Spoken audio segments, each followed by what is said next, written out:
Saige, how are you doing?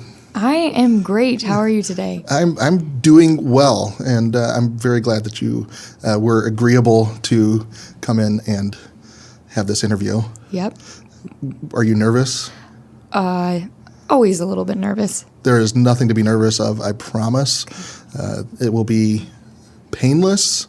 I will not ask any hard questions, and there will be nothing at all that could potentially be embarrassing or incriminating through the course of this interview. That's you're going to be missing out on a lot of good info then. Tell me. Go now. Oh no! I need all the deets. Okay. So no, we will get into incriminating information. So everybody that just tuned me out or was just about to tune me out, don't, because we're going to get the goods on Saige. A lot of you do know Saige already, I'm sure, that are listening. She's been in recruiting for what has it been? A little over a year, right? Yeah. A little over a year. We in marketing were fortunate enough to be able to kind of steal her away from recruiting, and she is now transitioning into the marketing department. So she is one of our new marketing specialists. We're still working on all the details of the position and everything, but she's going to be a big asset, I think, to us with a lot of the creativity and thinking that she brings to the team. So I'm excited to have you in the team of marketing Saige. So let's talk a little bit real quick. I think some people will probably be interested to just know a little bit of your backstory and coming into Nussbaum now. Previously, prior to working here, you weren't straight out of college. Were you coming into here? No. So I went to ISU, and right after I graduated ISU, I went to a discipleship training school. It's called Youth with a Mission, and essentially it was to know God and to make Him known. So for 3 months, I kind of did a lecture phase, and then for 3 months, I did an outreach. So I trekked in Nepal for 3 months. Each week we'd go to a different village, and I got to know the Himalayan mountains. That sounds really cool. That's probably a cooler location than just about any place I've ever been. So instantly I'm jealous because you're way cooler than I am. Wow. Well, you'd only get 2 outfits. You would have to bring your own toilet paper. Okay. And if you didn't have toilet paper, the Nepalis used their left hand. So they shake with the right. Yes. They with serve the right. you with your right and shake with their right, and they do other things with their left. So. I see. We're getting into the embarrassing and incriminating very quickly here. Yes. I probably shouldn't ask, but I feel like I have to. Did you ever run out of the toilet paper? That part I just don't want to say. Okay, moving on. No, actually, so what all did you do there in Nepal then? Yeah, so it's actually illegal to proselytize. Maybe I'm saying that word right, maybe I'm not.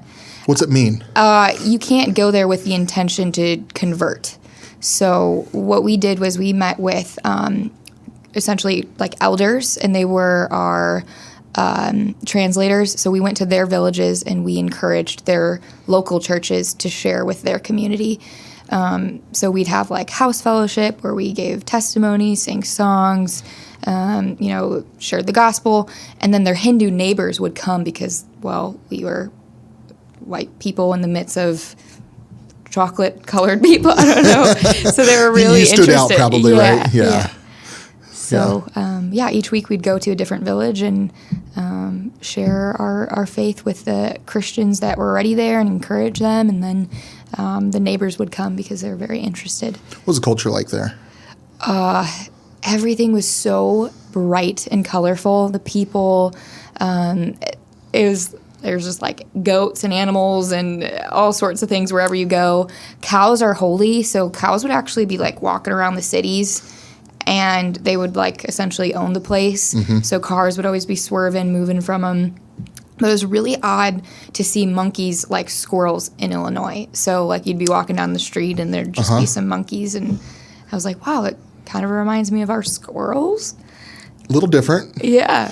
Did they ever come like actually up to you or anything? Or? I learned very quickly that you should not approach them because they don't like that. So, yeah.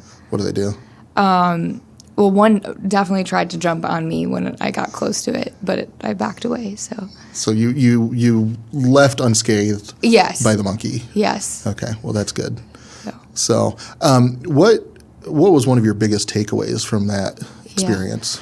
So going into that, I was very, I'd say, zealous for my faith because I didn't grow up in a Christian household. And so when I learned who Jesus was, I wanted to share him with everyone. And so going into another country and our team kind of being focused on like the hardest, darkest places to reach and being submerged in a culture that just worship idols. I mean, there's a temple here, a temple there. You would get in a taxi and they would have like a little idol on their cab. And I realized how like passionate I was to share. But then when I got there, I realized like, this is like, how are you supposed to share your faith when they are so submerged in their festivals, their idols, the tika marks that they put on their head. And God really opened up to me that they have tangible idols there. So Right. you can go to the temples and you can see the gods that they're worshiping. But in America, it's even more sneaky because our idols aren't as visible, but they're still there. So God really revealed to me kind of the different things that I was worshiping in my life before him, and really, really grateful for that. Yeah. How long was that trip again? You said a couple weeks? Just 3 months. Three months. in So Nepal. it's more than a couple weeks. Yeah. 3 months. And that was with Youth with a Mission. That's why, otherwise known as YWAM, Yeah. right? Yeah. And they do quite a bit. I've known different people. I've not participated in YWAM before, but I've known several people that have, and heard lots of good things about that. So, if you've got, it's really kind of student age, right? College age. Yeah, there's some like families that will end up doing it with their children. So it was meant for like youth, but all ages are invited, and it's interdenominational, so Right. you don't have to just be from one certain church. Right. And it's really just to grow in understanding the character and nature of God, and to learn how to share that, whether you're in like a grocery store, just out in the community, in the workplace. So we'll plan to share some links in the show notes of this on the page, and so anybody can go check out YWAM as well. So, so you did that, and then I know you worked at Young America Realty, which is a local. They're the big name in campus housing around this area. Yep. So that is where the gospel was shared with me, and I laugh at it now because I had no idea what the word gospel meant before. They told me, go read the gospel, and I was like, what do you mean by that? Or the gospels. The workplace was where the gospel was shared with me. So after I came back from YWAM, I just felt this like beckoning to come back to a Christian workplace and to learn and to be surrounded by other believers. Yeah.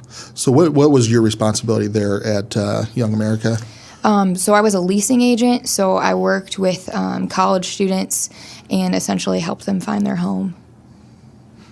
And you did. You had a degree in marketing, but I know you've shared with me that you had become a little bit disenchanted with the typical idea of marketing. Yeah. So it was like my senior year of college when I like committed my life to Christ, and it was in the thick of, like the heavy marketing classes.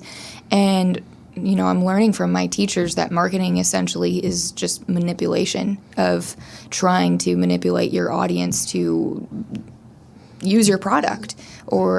So I was learning about, how Facebook was started, or Snapchat or Instagram, learning about these different social media forms, and just the root of how they began. And it started to make me sick to think about, just what their purpose was initially intended for.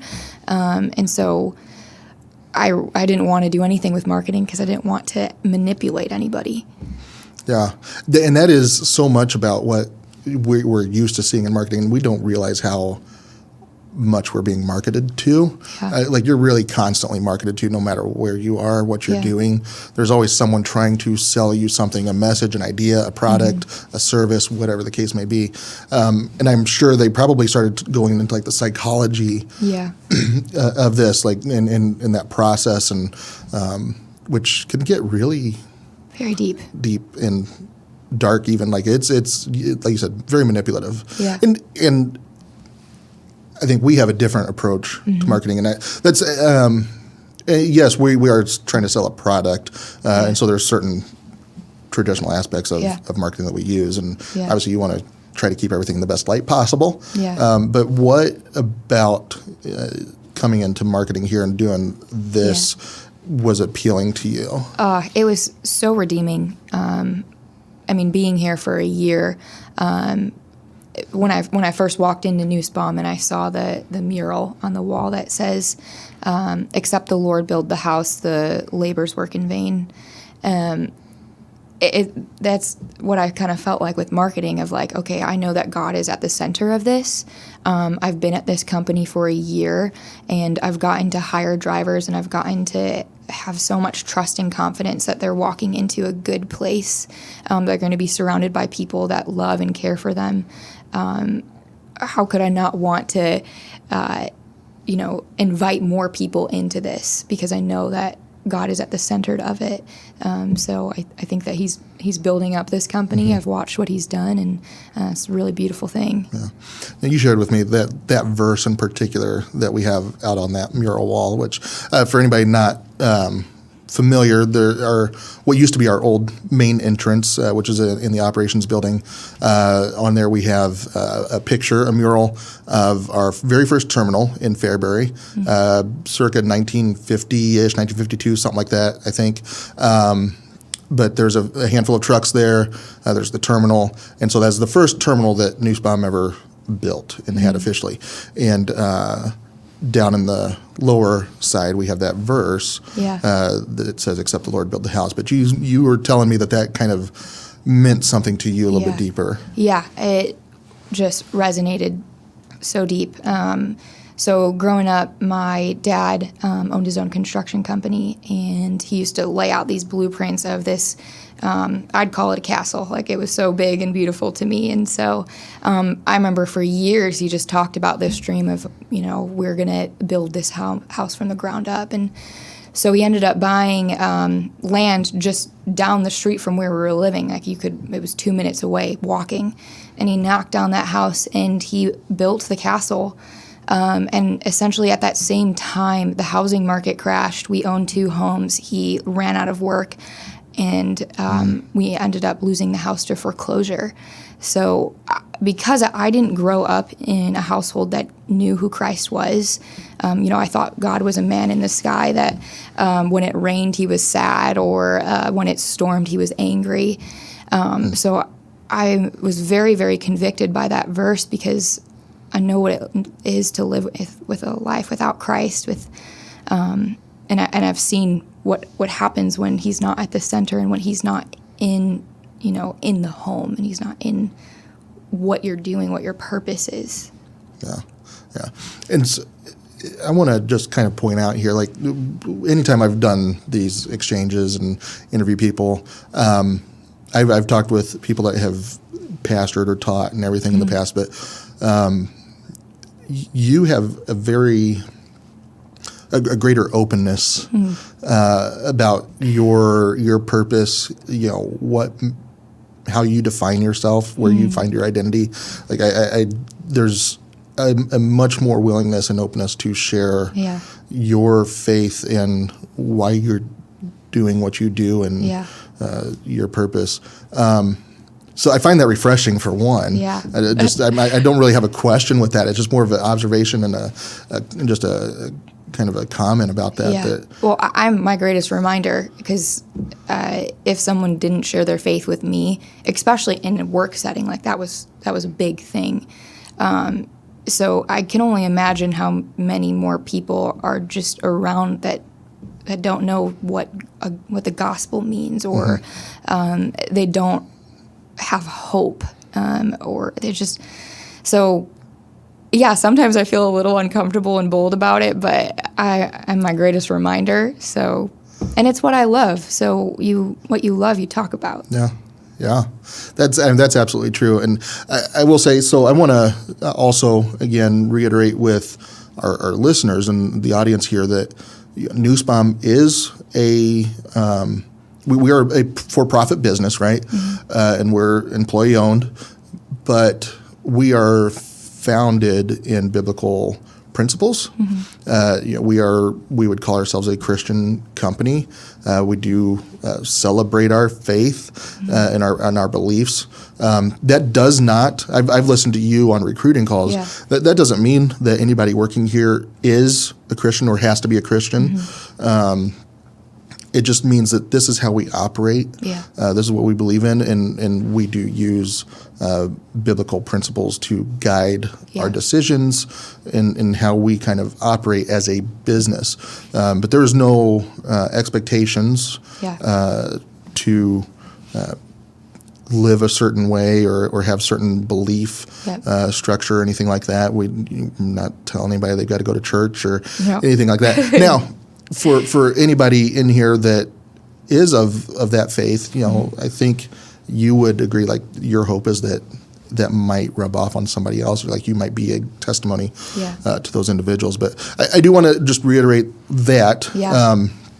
That's by no means, if you're listening to this right now, we're not, there's no intention to shove anything down anybody's throat or anything like that. But I'm going to ask you, what is your openness and willingness to have dialogue with an individual? So if somebody's like, that really sounds interesting, or I have questions, I'm not sure, or whatever. Yeah. Can somebody talk to you directly? Of course, but I'd first like to say, so we are finite fallen people worshiping an infinite God. I am not going to have all the answers. But and I also would probably challenge you to put in, your own kind of prayer and research and reading. So I'm always happy to talk about the Lord and what He's doing and what He's done.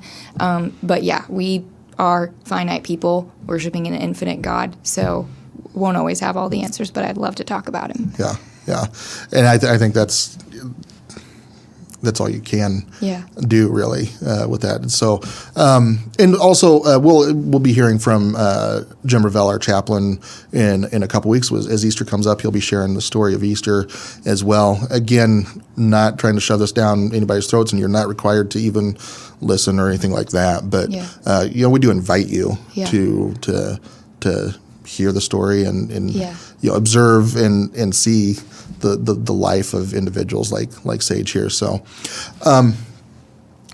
So recruiting. How has that experience been for you? Yeah.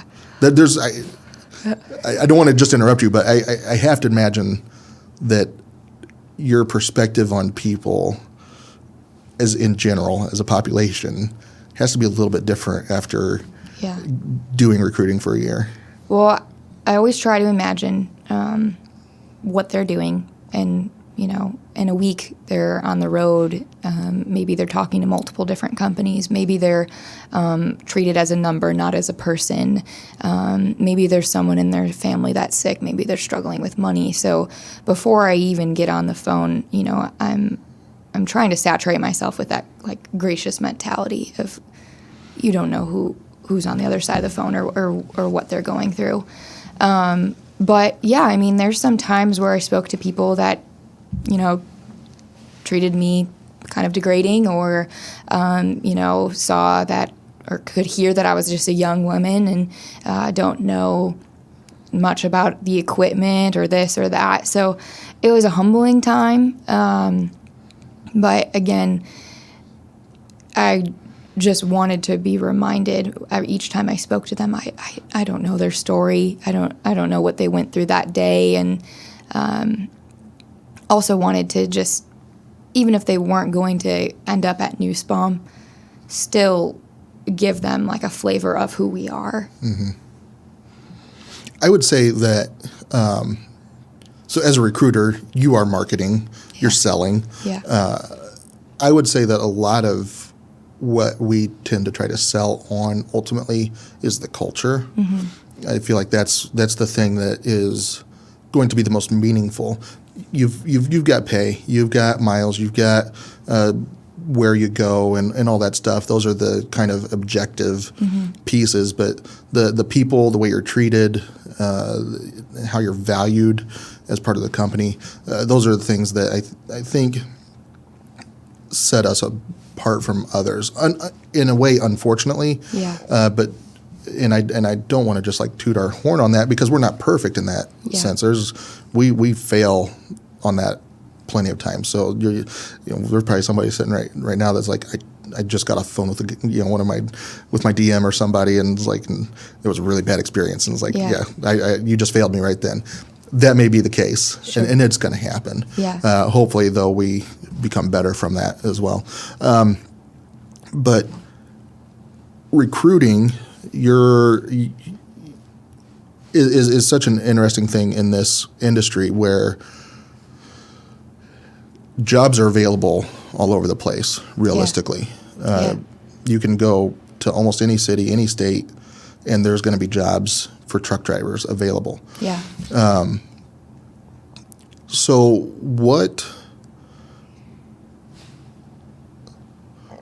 how do you go about talking with a driver and finding out if they're fit to be here and for mutually, right? It's a mutual thing. Yeah. So if it's good for them, but also good for us, what's that process kind of look like? What are some of the things that you're looking for, indicators?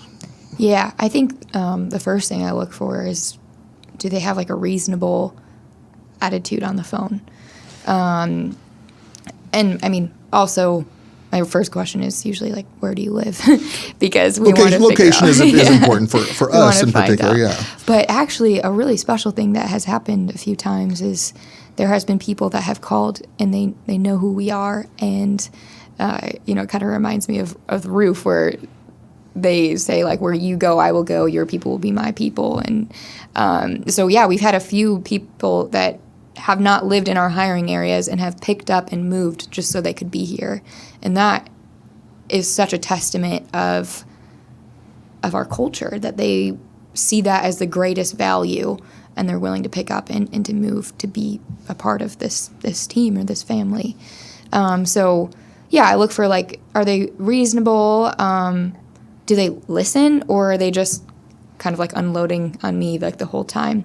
But I don't know if that answers. So interesting there, the unloading on you, like, makes me think scenario, a driver is maybe just had maybe a terrible week or maybe even just a day or bad hour. Yeah. And they're like, I'm done with this company that I'm at, and so now I'm going to start calling other people. And whether or not that they end up ever leaving that situation or whatever, I don't know. But I imagine there's lots of different reasons people start calling. Yeah, it's kind of a cue for like a flight risk, because if they're going to do that to their company and talk to us when they're here, they could do the same thing to us. Mm-hmm. So yeah, there's some that little flight risks or red flags that you see where if they're going to treat their current company in this way, it might be that they're going to treat us that way too. Yeah. So relationships with those individuals, you start to develop at least a little bit of a rapport with them and relationship. And obviously you're the main person talking with them as they onboard and get into the company and get here to orientation. But it doesn't really just stop there, does it? No, it doesn't at all. So they'll see us when they come in. There's only like 3 or 4 recruiters, so they'll meet us, and we'll do calls and check-ins after they're here to see how they're doing. And like it's a continuous relationship. There's drivers that are probably here for years that still talk with their recruiters and visit with them. Yeah, and I think that's really neat because I know now that you're sitting over here next to us in marketing, drivers come in and are looking directly for you. Now I'm used to when they come over there, they're usually looking for me. Yeah. But now it's it's split, like they're going for you, which is neat that they've got that connection as well. What was maybe one of your biggest surprises in recruiting? Anything that jumped out at you like, I did not expect this? To be so heartbroken when they don't show up. Oh, yeah. It hurts. If you don't show up, at least tell us, like, at least give us the time of the day. Because, like, I have such a heart for the relationships that I'm building. Like, it's painful. So that's, maybe it wasn't supposed to be a surprise, but it hurts. You because you're talking to how many people, but a certain percentage of them do commit. Yeah. And then, if you've been talking with them, you probably spent, on average, how much time have you probably spent talking with them over the phone up to that there's point? been some where it's like a few weeks and it's like maybe like 6 or 7 hours before they get here. There's some that like they already did their research on Nussbaum. They know they want to be here, so maybe it's like 45 minutes to an hour. If you've spent hours with them and then all of a sudden they don't make it to orientation or whatever, I can see that being, I wouldn't have expected that either, I don't think. So, and I don't know if I could deal with that kind of heartbreak. Let's talk some of your personal interests outside of work and everything. I remember we did a submit your hobby thing that Paige had put out for a couple months ago, and I remember you had hammocking, and to me now I'm thinking here as a sometimes couch potato type person, I'm thinking, man, that sounds like a hobby I could get behind because. Like, how hard is that? Yeah. Get a hammock and go lay down. But what is that?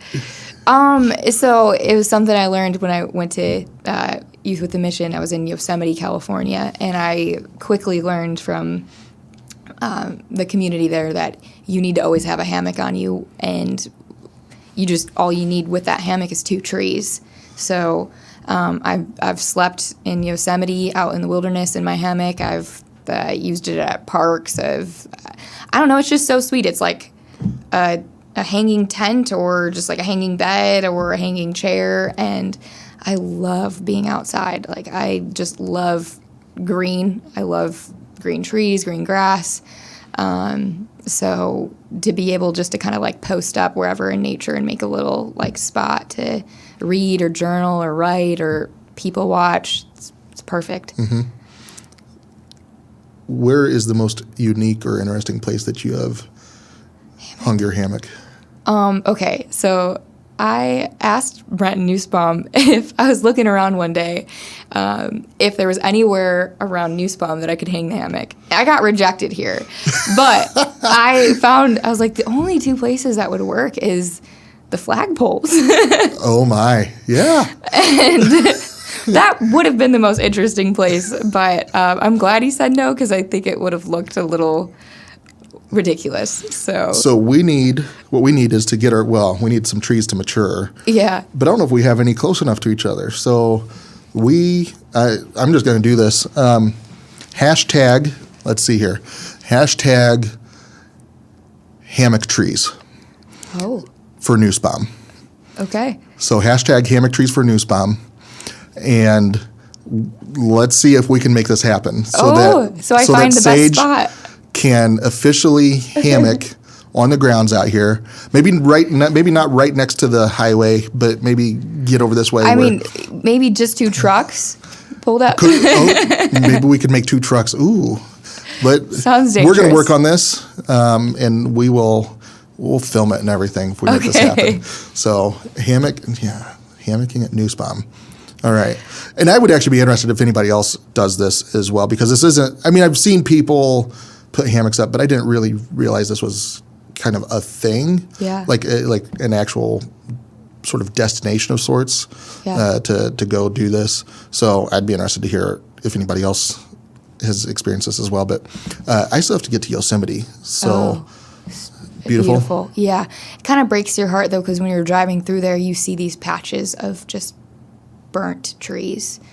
So different fires that go, on in California. But so you drive through and you see like the patches of just all of the burnt ashes and trees, and then you get to like this beautiful half dome. I used to call it God's toenail because I couldn't think of anything else that would have been like maybe as large.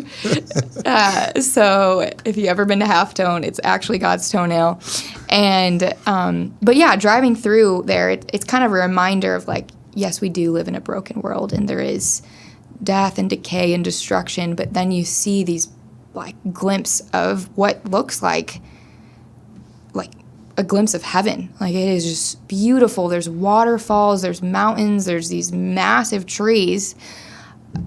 You got to go. Do you do any hiking or anything when you're out doing that as well? Yeah, but it's like a whole nother level. Like, what do you mean when you say it's a whole nother level? Like, you can't go in with this, like, just, I'm going to go hike up a waterfall today. Like, you got to be prepared. You need to be ready for it. You need to have, like, a willing and able attitude, and you need a lot of water. And you also need to be okay with going to the bathroom outside, because it could happen. My boys would have absolutely no issue with that, but that's a story for another day. Okay. But do you do this with groups of people, or do you go out? Oh, yeah. I wouldn't do it by yourself. I mean, not solo, but I mean, do you do it in larger groups, though? Yeah, I'd probably stick to, like, just, like, a family. Okay. Because, you might get those, like, complainers in there every once in a while, so you need some people to hold them accountable, encourage them, push them through. So you don't want too big of a group, because some people might, like, not make it. Yeah. So, do you have any, like, quote-unquote bucket list, like, locations that you want to get to, like, where you would like to go hammock or just explore, period? Yeah, I mean, after I went to Nepal, I was like, what? There's, like, a whole world out here. So that really, like, opened up my desire to go to more places. And I'd love to do another just, like, short-term mission trip, or just intention to go someplace and serve, because you end up going there with the intention of like, oh, I'm going to love other people and help them, but instead they actually just like swarm around and engulf you. So I would love to, I don't know, visit Africa or like Haiti or... Africa's a big place. Yeah. I need more specific than that. Uganda. Yeah, I don't know. Honestly, I think anywhere you go that's new is going to be neat. I mean, that's been my experience anyway. Like, even the flat plains of, the Midwest and everything, like, if it's new, like, it's still got a certain interest now. It may not hold interest for a long time, but there's something to be appreciated just about anywhere you go. Yeah. And so some of it's just going in with the right attitude, probably. Yeah. But I want to ask some other semi-random questions. Okay. So first, I'm going to ask: are you a morning person? Oh, yes, 100%. There's nothing greater than seeing the sunrise. And you need to, like, get ready and, like, be prepared and ready to go before the sun rises. So I love it because I kind of feel like I'm like, ha, ha, ha, I beat everybody. I'm up before them. Like, it's quiet. So I'm always early to arrive and early to leave places. And same thing with my, like, waking up and going to bed routine. Do you require coffee then in the morning? I used to, but lately it's way more manageable. I tried asking you this question in person the other day, and I'm not sure I got a good answer out of you. So now that you've had some time to think about it, if you could pick a meal to have this evening for dinner, what are you going to have? So I actually have it for lunch. Okay. This is a panini, and it has red pepper jelly, green apples, and this like really good turkey breast, and I'm not a big cheese person, but when it's melted, it's okay. And then Havarti cheese. And there's just something about it that is so good. So, and then grapes, because grapes kind of are like a palate cleanser. Not bad. My wife brought home grapes. Last night she made a quick run to Aldi. A big bunch. Like, we're not talking like a small amount. Like, there was a bunch of grapes. And we had some cheese and crackers and stuff. She pulled some for herself, and then I swear within like 5 minutes, all of the grapes were completely gone. I had 2 grapes to myself. The kids had just devoured them. There's no shame in eating grapes, though. There's just... Red or green? Oh, I don't know. I don't like these questions. There's like a... And it's not red, it's purple, actually. Purple is the answer.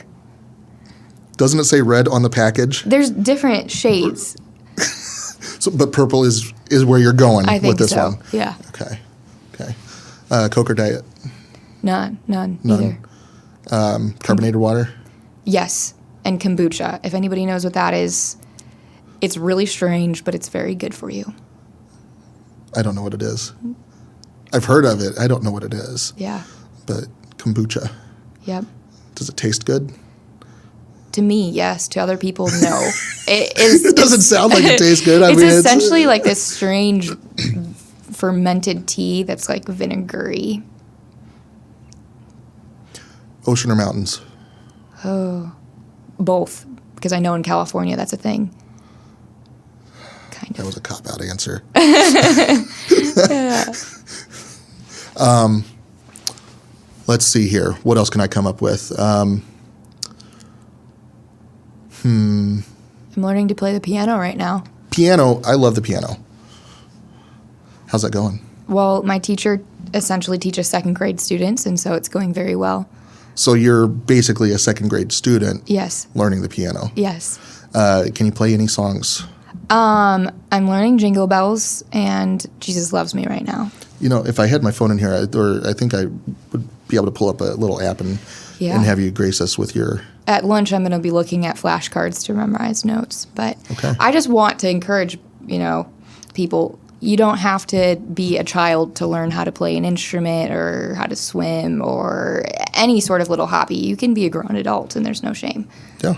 Speaking of swim, like my kids have been doing swim, but I've seen adults getting in for private lessons, and because there's maybe a fear of the water or something, and they're going through that. So, and I have a lot of respect for people doing that because for whatever, I don't know what their reasons are, but I think that's great that they're putting themselves out there like that. Yeah. Any like musical background at all for you, or? No, but like as a child, I would always belt out and sing in the car, and frequently my brother would be like, "Please stop that." Older brother. Older brother, yeah, and my mom would defend me. I happen to think I have like an okay voice. As a child, I think it was better, but. Oh no, I'm not singing right now. You're not singing for us? No. Nothing? Man, I was really hoping. No. Actually, you know what? I'm just going to sit here and make it awkward until you do. Oh, I can't do that. I almost did, but no, I won't. That means there's still a chance. Is there like a ending song? Would that end the time? An ending song. You know what? So here, I do remember that there was this point during Driver Appreciation Week that we made up a song, or I made up a song. Oh. Because you made me do it, I think. Yeah. And so I sang, not well. It's just scary because, like, I want to try to sing good, but then if I try to sing good and it sounds bad, that's going to make me feel very insecure. So if you do it, though, we will ask everybody to have words of encouragement and support for you. And this is the terminal exchange. What more could you ask for there? That's about it. I told you there was not going to be anything embarrassing at all about coming in here. You're never going to want to do this again. No. It got 100 degrees hotter. that was worth the price of admission. And thank you very much. I don't know how to follow up that, but anything you would like to share with people about yourself, otherwise, lessons, wisdom learned. Yeah, I don't know. I feel like a pretty whimsical person. I like trying new things and including singing on a podcast show. Yeah. And it is such a joy to work here.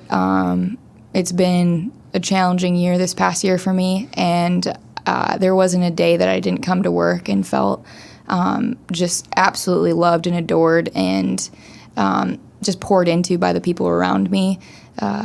It is just so nice to walk into an office where people care about you and want to know you, and I love Nussbaum, so I'm just so happy to be here. That's awesome. Well, we're happy you're here. Thank you for taking the time to do this, and I apologize a little for some of the extra awkwardness, but yeah, it happens. I'm glad you sang for us, and we'll maybe bring you back. We'll write a custom song for Terminal Exchange that you can if that's record. What, if the people want it, they will ask for it, right? So thank you again. And before you go, I know you like journaling and all of this and everything. So I do have something that I would like to gift you with. A little thanks for being on the show. Give you our purpose-driven, employee-owned purpose-driven journal book. You can write whatever you want in there, all of your Maybe notes. I'll write a song. I will be looking forward to it. So, Saige, thank you so much for being here, and it's been a pleasure to have you. And I'm really excited to continue working with you as well. So, stop by over here in marketing. It's Saige's new location. We've got Saige and Paige over here, and we'd love to have you stop by, say hi, and Yeah. Okay. That's all I got. So that's it for this episode of Terminal Exchange. Thanks for listening, and we'll catch you all later.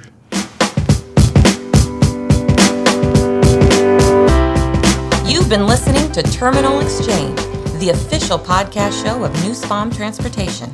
Nussbaum is an industry leader in over-the-road freight transportation.